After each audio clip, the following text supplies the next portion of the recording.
नमस्कार, मैं हिमांशु मिश्रा और आप देख रहे हैं द इनसाइड स्टोरी। तो एक तरफ राहुल गांधी की भारत जोड़ो न्याय यात्रा चल रही है, तो दूसरी तरफ ईडी की कार्रवाइयां भी चल रही हैं। जी हां, ताबड़तोड़ कार्रवाइयां हो रही हैं और राहुल गांधी जहां जाते हैं उससे पहले उस राज्य में गेम सेट कर दिया जाता है। ये एक पैटर्न दिखाई दे रहा है। अब ये पैटर्न क्या कहता है, आगामी जो लोकसभा चुनाव है उस पर इसका क्या इफेक्ट हो सकता है, इन सारी बातों का आज हम जिक्र करेंगे। डॉक्टर संजीव त्रिवेदी जी वरिष्ठ पत्रकार हमारे साथ जुड़े। संजीव जी, ये क्या पैटर्न है कि राहुल गांधी आगे आगे, उनसे आगे ईडी और सारे जो गोटियां हैं वो सेट करी जा रही हैं कि जिस राज्य में राहुल गांधी जा रहे हैं वहां पर सरकारें या तो बदली जा रही हैं या फिर वहां के जो उनके सहयोगी हैं वो बदले जा रहे हैं। हो क्या रहा आखिरकार? अब ये सहयोग भी हो सकता है, इत्तेफाक हो सकता है, लेकिन लोकसभा चुनाव से पहले ये प्रयोग लग रहा है मुझे तो।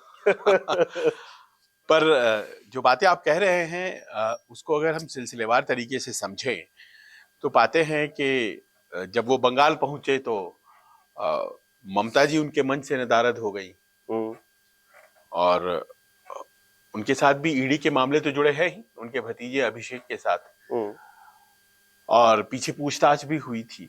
अब दोनों में क्या संबंध है हमें पता नहीं, लेकिन उसके बाद से वो यात्रा पहुंची बिहार, और बिहार में जो पूछताछ की टाइमिंग है, पटना में बहुत से लोग बातें कर रहे हैं कि तेजस्वी को शायद पूर्णिया की रैली में रहना था।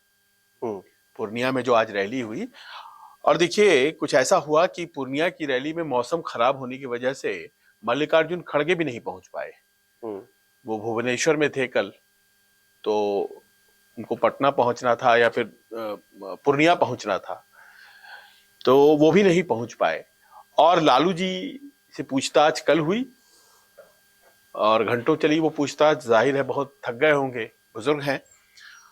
और उसके बाद तेजस्वी यादव से आज हो गई पूछताछ और आज ही रैली थी, तो जाहिर है कि वो भी नहीं जा पाए, यानी कि ममता जी भी उनके मंच पे नहीं, और यहाँ तेजस्वी यादव की पूछताछ की वजह से वो भी मंच पे नहीं, और नीतीश कुमार तो खैर पहले ही चले गए। और अब देखिए ये यात्रा जो है वो जा रही है झारखंड। हालांकि कल बंगाल में वो रहेगी, मुर्शिदाबाद, मालदा ये सब करना है, उसके बाद वो चली जाएगी झारखंड में भी। देख लीजिए अब झारखंड में भी जो हालात बन रहे हैं उसमें तो लग रहा है कि दिन अच्छे नहीं हैं। शिबू सोरेन के पुत्र और वहां के मुख्यमंत्री हेमंत सोरेन के लिए सड़क मार्ग से उनको दिल्ली से रांची पहुंचना पड़ा है छुपते छुपाते। क्या छुपा रहे थे, किससे छुप रहे थे और क्या होने वाला था, कुछ जानकारी तो नहीं मिल रही है, लेकिन इतना जरूर है कि उनके घर से 36 लाख रुपए बरामद हुए हैं। उस बारे में जेएमएम ने बताया है कि ये एमएलएज और एमपीज पार्टी फंड जमा कर रहे थे, उसका पैसा था। देखना है कि क्या है। और ये मामला 36 लाख का तो हो नहीं सकता है, उस स्तर पर तो 36 लाख बहुत कम पैसे होते हैं। हमने तो हाल ही में रांची में देखा था कि कितने करोड़ रुपए आए थे कि मशीनें खराब होने लग गई थी। तो वहां भी अब देखिए, मतलब ईडी को फुर्सत नहीं है। आप देखिए अगर तो उधर महाराष्ट्र में भी जो पूछताछ है, शिवसेना की जो उद्धव गुट है उसकी जो एक नेत्री हैं किशोरी पेडनेकर, और उनसे पूछताछ हो रही है क्योंकि बॉडी बैग घोटाला, और वो भी ईडी के पास केस है। कोविड के दौरान बॉडी बैग घोटाला सामने आया था। वो मुंबई की पूर्व मेयर रह चुकी है किशोरी पेडनेकर, मतलब ठीक ठाक नाम है, उद्धव ठाकरे के करीब मानी जाती हैं। संजय राउत के भाई भी हैं, संदीप राउत, उनसे भी पूछताछ है। खिचड़ी स्कैम है वहां, तो हैंड्स आर फुल ईडी का। और ये आपने बहुत गजब का संयोग या प्रयोग जो कह लीजिए बताया कि राहुल गांधी का मंच नहीं सज रहा है क्योंकि सारे नेता जो इंडिया गठबंधन के हैं वो अपने अपने मसलों में बिजी हैं। जैसे ममता बनर्जी ने कहा मुझे जाना है, मेरा तो कार्यक्रम लगा हुआ है। अब इन परिस्थितियों में ना तेजस्वी, ना लालू, ना हेमंत सोरेन से उम्मीद की जा सकती है कि वो आएंगे, भाई उनके अपने मसले लगे हुए हैं। तो ये अकेले अपना खींचे जा रहे हैं राहुल गांधी, न्याय यात्रा में लगे। डर कौन रहा है? असल में डर किसके अंदर है? अब सामने से देखिए तो डरे हुए इंडिया गठबंधन के लोग हैं, जरा और भीतर जाइए तो ऐसा लगता है कि अगर ये सब कुछ संयोग नहीं है, मान लीजिए कि अगर ये संयोग नहीं है, होने को संयोग भी हो सकता है, अगर ये संयोग नहीं है तो इसका मतलब है कि कोई रोक रहा है उनको कि भाई आप उस मंच पे जाएंगे तो राजनीतिक रूप से मजबूत दिखाई पड़ेगा। पर यहां हिमांशु एक इंपॉर्टेंट बात है, जो मामले हैं इनके खिलाफ, जो भी आरोप हैं इनके खिलाफ, उन आरोपों के तहकीकात की टाइमिंग पर तो क्वेश्चन कर सकते हैं आप पूछताछ आज ही क्यों रख दी जाती है या कल ही क्यों रख दी जाती है या उसके आसपास क्यों रखी जा रही है जब राहुल गांधी गुजर रहे हैं। राहुल गांधी की सभाएं इस बार की वो उतनी जबरदस्त सफलता लिए चल रही हो जो उस वक्त दिखी थी हमें, वैसा भी नहीं है। मतलब उतनी कवरेजेस नहीं है, लेकिन फिर भी जो एक एहसास हो रहा है कि जो पहला भारत जोड़ो यात्रा था कन्याकुमारी टू कश्मीर, वो थोड़ा ज्यादा नयापन लिए था। हालांकि शुरुआत में वो यात्रा भी थोड़ी ढीली सी और लग रहा था कि कुछ नहीं होगा, लेकिन जब हिंदी पट्टी में धीरे धीरे करके बढ़े तो फिर उसका फैलाव और हुआ। जाहिर है कि हो सकता है कि आने वाले दिनों में हम लोगों को बेहतर दिखे, पर ये जरूर है कि देखिए मामले क्या है, मामले तो पहले के हैं, मामले पहले के हैं, चाहे वो लालू जी का हो, तेजस्वी जी का मामला, ये सब तो उस जमाने का मामला है। लैंड फॉर जॉब जब वो रेल मंत्री थे और पहले से केस चल रहा था, या हेमंत सोरेन का भी मामला पहले का है, तो इसीलिए मामलों की मेरिट पर तो हम लोग नहीं जा सकते हैं, कौन दोषी है कौन नहीं है हम नहीं कह सकते। लेकिन ये जो टाइमिंग है, ये अपने आप में बहुत गजब है। एज ए ऑब्जर्वर आपको ये समझ में बात आएगी कि मतलब अचानक इसी वक्त इसी दिन, और उन्हीं लोगों से जो लोग एक पर्टिकुलर पॉलिटिकल फॉर्मेशन को बिलोंग करते हैं, क्योंकि और चीजें तो सामने आ नहीं रही हैं। ये जो चपलता है जांच एजेंसी की, वो कुछ संदर्भों में ही क्यों दिखाई पड़ रही है, तो ये कुछ लोग सवाल उठा सकते हैं। और दूसरी तरफ चंडीगढ़ में जो आज हुआ, उसे किस तरह से देखेंगे? उस पर बहुत बात हो रही है। देखिए वो तो अब कोर्ट में मामला चला गया और कोर्ट ने पहले भी संज्ञान लिया था। ये चुनाव दरअसल 18 तारीख को होने वाला था, तो 18 तारीख का जो चुनाव था वो अचानक टल गया, और उसकी वजह ये बताई गई कि जो करवाने वाले हैं चुनाव को, पीठासीन अधिकारी, उनकी तबीयत खराब हो गई, तो इसीलिए उसे 6 फरवरी कर दिया गया। चुनाव क्यों टाला गया? मतलब कि लोग बीमार पड़ सकते हैं, इसमें कहीं कोई बात नहीं होती है, लेकिन कल को मान लीजिए कि एक तारीख निश्चित हो और वो किसी एक व्यक्ति के बीमार पड़ने से वो टल जाए तारीख, ऐसा अमूमन नहीं होता है। कोर्ट चले गए ये इंडिया गठबंधन वाले, और इंडिया गठबंधन की वो पहली एक तरह से सहयोग वाला जो चुनाव था, पहला प्रयोग था वो, कि कांग्रेस और आम आदमी पार्टी मिलकर के भारतीय जनता पार्टी के खिलाफ लड़ रहे हैं।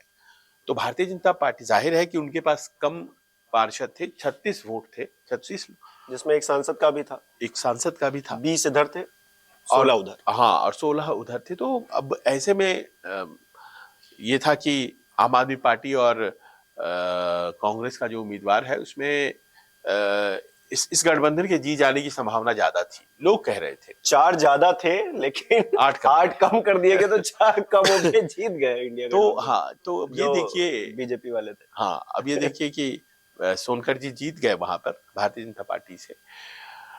और ये फॉर्मूला जो है, एक बार मैंने राज्यसभा चुनाव कवर किया था, तो उस वक्त भी देखा था कि वहां कलम बदल गया था। एक वोटर गए, वहां राज्यसभा का चुनाव था, उसमें विधायक वोट करते हैं। हरियाणा का देखिए मामला है, अजीब अजीब मामले सामने आते रहते हैं। तो कलम लेकर के एक विधायक जी गए और उन्होंने वहां जो कलम रखी हुई थी वो कलम हटा दिया, ये अपना वाला कलम रख दिया और वो कलम लेके आ गए। तो उनके बाद जितने भी विधायक गए उन्होंने दूसरे कलम से किया, इसी बात पर इनवैलिड हो गया। तो कलम के बदलने के बाद जितने भी वोटरों ने वोट किया उनके वोट इनवैलिड मान लिए गए, तो जो जीतता हुआ था वो हार गया। क्योंकि पीठासीन अधिकारी ने कहा कि साहब ये तो कलम ही बदल गया, हम्म, तो कैसे, अब ये तो गलत हो गया, इनवैलिड वोट्स हो गई, तो वो इनवैलिड हो गई। तो ये तो साफ साफ चीटिंग है एक तरह से। अब आप देखिए, इसको साम दाम दंड भेद भी लोग कहते हैं। और युद्ध में जीत जो है, ना, everything is fair in love and war. अब यहाँ पर ना लव है ना वॉर है, लेकिन सब लोग ये सियासी घमासान है, ये हाँ, सियासी वॉर तो है। तो इसी तरह से आज हुआ कि अब पीठासीन अधिकारी साहब ने सचमुच कुछ लगा दिया है क्या, वो जो वीडियो आया है, या फिर वो निर्दोष हैं और सामान्य तरीके से वो कागज पे लिख रहे हैं और उसको उनके ऊपर दोषारोपण किया जा रहा है, कोर्ट बताएगा।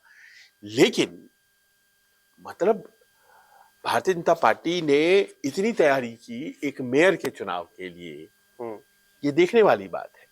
और यहां से आप समझिए कि अगर इतनी मजबूत इरादों के साथ वो उस इलेक्शन को लड़ रहे हैं जिसमें हार जो है निश्चित थी, चंडीगढ़ मेयर के चुनाव में आंकड़े सब कुछ डिफाइंड था, परिभाषित था, 36 वोट है, आम आदमी पार्टी और कांग्रेस के 20 वोट हैं, 16 वोट इस तरफ है, तो जाहिर है कि जीत किसकी होगी, पहले से फोरगॉन कंक्लूजन था। मैंने देखा वो राघव चड्ढा पहले ही से प्रेस कॉन्फ्रेंस वगैरह कर रहे हैं कि जीत का सूरज उगेगा। तो और उस इलेक्शन को भी जिस मुस्तैदी से लड़ा गया और परिणाम अपने पक्ष में कर लिए गए, अपने पक्ष में परिणाम कर लिए गए। ये क्या कोई टैक्टिस तो नहीं है ध्यान भटकाने की, कि एक तरफ जो चीजें साफ तौर से दिख रही हैं और आपको पता है कि इस तरह से अगर होगा तो कोर्ट जाया जाएगा दूसरे पक्ष की तरफ से, क्योंकि इलेक्शन कोई भी नहीं चाहता कि हम हार जाएं और हमारा जो पार्टी का मेंबर है वो उस कुर्सी पर ना बैठे, हर कोई चाहता है बैठे।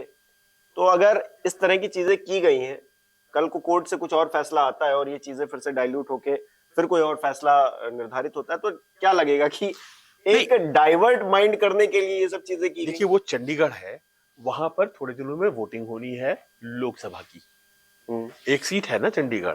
तो अगर अभी से ये इंप्रेशन चला जाता है कि यहाँ तो आम आदमी पार्टी और कांग्रेस मजबूत है, तो वोटर्स, जो आम जनता वहां की रजिस्टर्ड वोटर है, उसके ऊपर भी तो दिमाग में जाएगा ना कि मेयर जिस पार्टी का है उसी का सांसद बनाते हैं, तो ठीक रहेगा, काम धाम ज्यादा हुआ करेगा।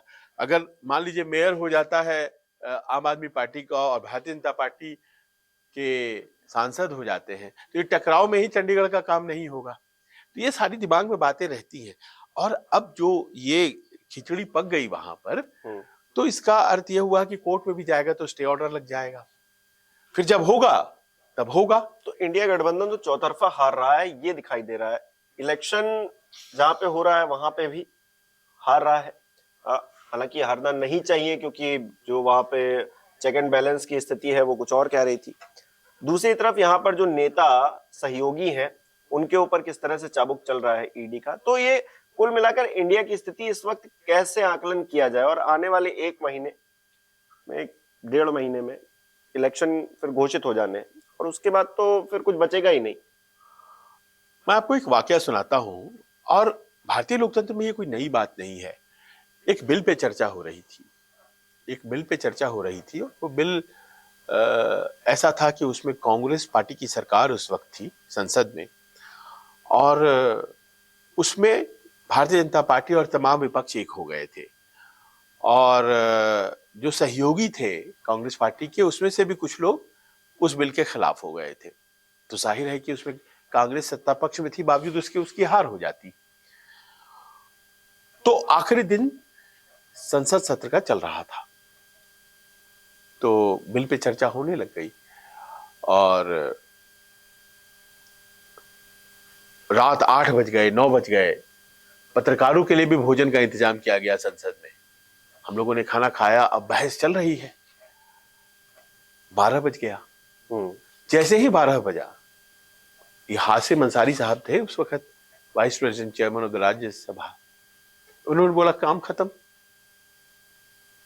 खत्म हो गया, हाउस खत्म हो गया। 12 बज गया, डेट चेंज हो गया। अच्छा, ये तो मूवी वाला हो गया हाल। 12 बज गया, डेट खत्म हो गया, खत्म। और विपक्ष वाले चिल्लाने लगे, उसमें भारतीय जनता पार्टी विपक्ष में थी, वो चिल्लाने लगे खूब, ऐसा कैसे हो गया। अरे आपने डिबेट शुरू किया है, इसके ऊपर खत्म होगा डिबेट, तो आप ही ने बढ़ाया समय उसका, तो डिबेट खत्म होने दीजिए, वोटिंग होने दीजिए। तो डेट चेंज हो गया, अब कैसे हो सकता है? संसद में रात 1:30 बजे तक भी कई बार बहस हुई है, लेकिन ये बात तो सच थी कि डेट चेंज हो गया था। तो आपने डेट, अगले डेट में ये बहस जाएगी, उसके लिए तो कोई परमिशन हुई नहीं थी। तो हाउस खत्म हो गया, खूब हंगामा हुआ 12 बजे रात में। ऐसा कैसे कर सकते हैं? बात आई गई होगी, देखिए साल बीत गए। तो राजनीति में इस तरह के कलबल छल जो है ये किए जाते हैं। और महाभारत के युद्ध में भी अश्वत्थामा मारा गया, बिल्कुल ये बोल दिया गया, तो आप ये समझ लीजिए कि वो पुत्र था, नरो व कुंजरा, तो या हाथी, तो ये तो नाम से क्लियर नहीं हुआ।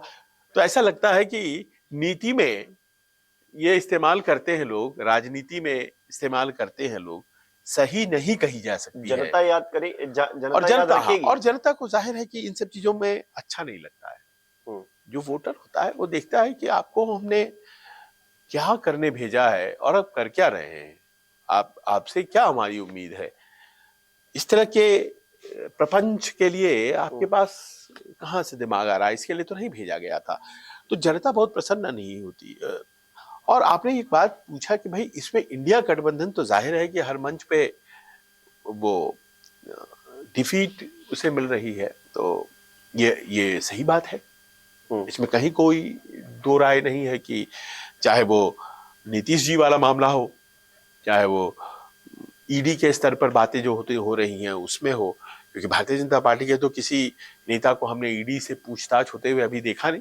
मामले तो उनके खिलाफ भी हैं और ये बीजेपी वाले भी मानते हैं, लेकिन जो पब्लिक परसेप्शन में तो जा रहा है कि यही जो इंडिया वाले गठबंधन वाले लोग हैं, यही है गड़बड़ करने वाले, इन्हीं से पूछताछ हो रही है। अब देखिए मेयर का इलेक्शन भी डिफीट हो गया।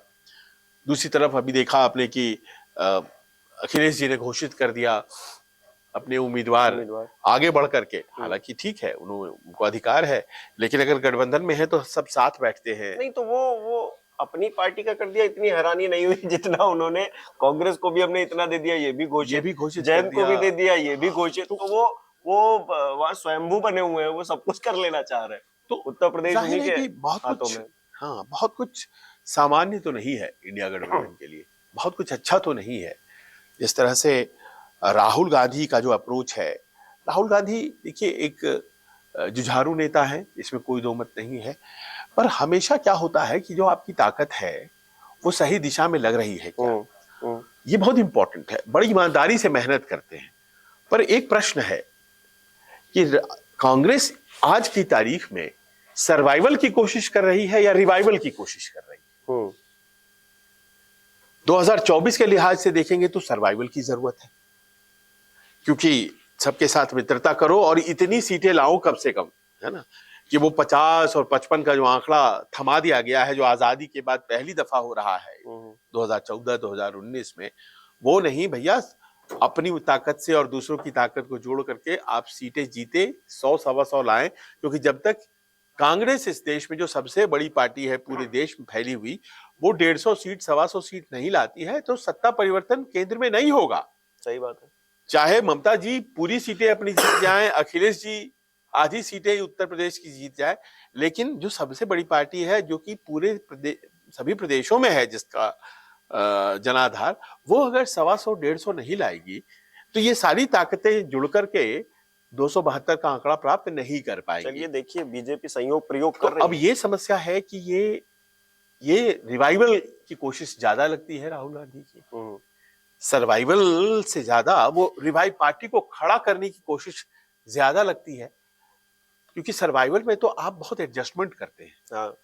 राहुल गांधी एडजस्टमेंट नहीं करते हैं, वो एकला चलो की राह भी अपनाते हैं। लोग बंगाल से ये बात निकली ना कि कांग्रेस पार्टी वो कॉम्प्रोमाइज करने को तैयार नहीं है, वो अड़ियल रवैया अपना रही है। जिस तरह से अधीर रंजन चौधरी को लेकर, एक बात को लेकर उनकी किस तरह से उसको खींचा गया, स्ट्रेच किया गया, और उसके बाद देखिए क्या हाल है। लेकिन ये इम्पोर्टेंट है हिमांशु की इस सब के बावजूद, इन सब चीजों के बावजूद देश की जो जनता होती है, उसका मंतव्य होता है, वो इस तरह के प्रपंचों से बड़ा अलग होता है। 1977 का ये चुनाव जब हुए और इमरजेंसी के बाद के चुनाव थे, तो चुनाव हरा दिया गया। इंदिरा जी बहुत पावरफुल थी और इमरजेंसी, और उनसे लोग डरते थे और सबको उन्होंने जेल में बंद कर दिया था।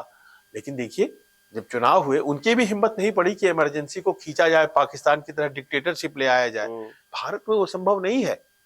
उनको सलाह देने वालों ने दिया होगा कि मैडम कुछ और दिन खींचते हैं इसको, लेकिन उन्होंने नहीं खींचा। 71 से 77 तक नहीं, बीच में इमरजेंसी का काल आया, लोगों ने प्रोटेस्ट किया, जेल में उन्होंने डाला, लेकिन जानती थी कि ये सामान्य स्थिति नहीं है। उनको इलेक्शन में जाना पड़ा और वो एक धब्बे की तरह आज भी कांग्रेस के मानचित्र पर है। 77 में वो हारी चुनाव। और देखिए कि वैकल्पिक तौर पर उन तमाम लोगों को इस देश की जनता ने मौका दिया जो कि मानवाधिकारों के लिए, हक हुकूक की लड़ाई में सबसे आगे थे, जनता पार्टी जो कहलाई। लेकिन जनता पार्टी वालों ने जब उसी अपॉर्चुनिटी को वेस्ट कर दिया, तो 3 साल में ही फिर से इंदिरा जी को लाया गया। इस देश की जनता ने फिर से इंदिरा जी को मौका दिया। उन्होंने पाया कि जिस तरह से ये शासन कर रहे हैं, इससे तो वही बेहतर थी। ये आपस में ही लड़ रहे हैं। प्राइम मिनिस्टर के पोस्ट के लिए पहले मोरारजी बने या जगजीवन राम बने या कौन बने, पहले तो वो चकचक हो गई। उसके बाद फिर ये सब चकचक होने लग गया कि भाई उसमें जनसंघ था, भारतीय जनता पार्टी थी नहीं, तो डुअल मेंबरशिप हो सकता है क्या, कि जनसंघ के भी मेंबर हो और जनता पार्टी के भी मेंबर हो, क्योंकि आप जानते हैं जनता पार्टी बनाई गई थी सभी दल को समाहित करके। तो आपस में चकचक हुआ। उससे क्या हुआ कि लोगों के काम नहीं होने लगे। 1980 में चुनाव सरकारी की, 1980 में चुनाव, 3 साल के बाद फिर से इंदिरा जी आ गई। जनता ने फिर से उनको चुन लिया और उन्हें सरकार बना करके दिया। तो ये जो कल्पना है, ये जो स्थिति है, और वो बहुमत की सरकार दी उनको, ये सरकार नहीं दी जो गठबंधन वाली बनती है। वो आखिरी सरकार थी, आप याद करें हिमांशु, जो बहुमत से बनी। उसके बाद से एक बार राजीव जी की सरकार 1984 वाली आई, लेकिन वो तो कहते हैं कि इंदिरा जी के मौत की वजह से भावनात्मक उबाल था। पर इंदिरा जी की 1980 की जो सरकार थी वो बहुमत से बनी। उसके बाद से फिर मोदी जी की ही सरकार आई है बहुमत से इतने दिनों के बाद। तो जनता का अपना मंतव्य होता है। वोटिंग में ये प्रपंच रिफ्लेक्ट नहीं करेगा। वोटिंग में जो काबिलियत है और वो जो एक जज्बा है जिसको कि शब्दों में लोग बयां करते हैं। राहुल गांधी भी बहुत ईमानदार लगते हैं जब वो बोलते हैं, प्रधानमंत्री मोदी भी बहुत ईमानदार लगते हैं अपने समर्थकों को जब वो बोलते हैं। पर ये ईमानदारी का जो आकलन है ना, वो जनता करती है। बात तो परसेप्शन की भी है, क्योंकि जब आप मंच पे ही नहीं आने देंगे, लोगों को रोक ही देंगे पहले ही। अब मैं ये नहीं कह रहा हूं कि दाल में कुछ काला नहीं है, बिल्कुल काला रहा होगा, और जिनकी दाल में काला है उनको सजा भी मिलनी चाहिए उसी हिसाब से। मैं बिल्कुल इस पक्ष में नहीं हूं कि उनको छोड़ देना चाहिए, लेकिन समय को लेकर सवाल उठेगा और अपनी बात रखने नहीं देने को लेकर सवाल उठेगा। तो सवाल तो बहुत सारे उठेंगे और उठ ही रहे हैं। तो ऐसे में आप क्या देख रहे हैं, इंडिया गठबंधन का भविष्य क्या देख रहे हैं लोकसभा चुनाव से पहले? भारतीय जनता पार्टी जिस तरह से आक्रामक रुख अपनाए हुए उसको लेकर कैसे आप देखते हैं, हमें कमेंट करके बता सकते हैं। बहुत बहुत शुक्रिया।